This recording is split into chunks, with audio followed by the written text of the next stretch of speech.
এখন ফেসবুক খুললেই একটাই নাম, অ্যাডলফ খান। কিন্তু ভাইরে ভাই, এই অ্যাডলফ খানের লাইফস্টাইল দেখে মনে হয় কম্পিউটার ইঞ্জিনিয়ারিং পড়ে কেউ ফ্যাশন ডিজাইনার হয় নাকি। কিন্তু বাংলাদেশ বলেই সম্ভব। ইঞ্জিনিয়ার থেকে মডেল হওয়া যেন পানির মতো সহজ। অ্যাডলফ খান সাহেবের গল্পটা শুনলে মনে হবে নেটফ্লিক্স সিরিজে বসে আছেন। কম্পিউটার সায়েন্সে বিএসসি পাশ করে বেচারা অ্যাডলফ চাকরি করছিল এক আইটি ফার্মে। কিন্তু হঠাৎ করেই এক্সেল থেকে এক্সিট মেরে ঢুকে গেলেন র্যাম্প মডেলের লাইনে। বুলবুল টুম্পার কাছে মডেলিং শেখার পর ভাই সাহেব এমনভাবে ক্যাটওয়াক শুরু করলেন যেন ম্যাট্রিক্স মুভির স্লো মোশন।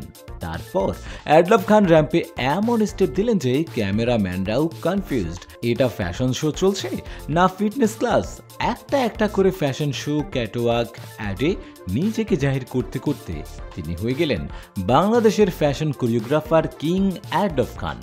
2011 সালে খুললেন নিজের গ্রুমিং স্কুল অ্যাডলফ ক্রিয়েশন।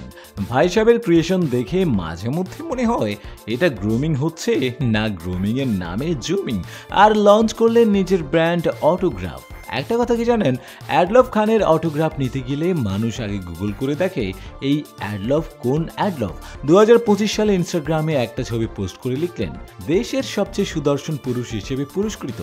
আর এই কথাটা শোনার পরে পুরো ফেসবুক বলল ভাইরে ভাই, সুদর্শন পুরুষ না ডিরেক্ট ক্যাপশন।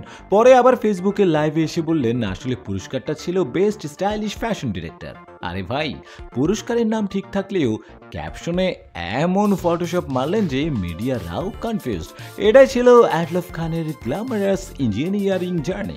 লাইক, শেয়ার আর কমেন্ট করে বলো অ্যাডলফ খানের ক্লাসে ভর্তি হতে চাও?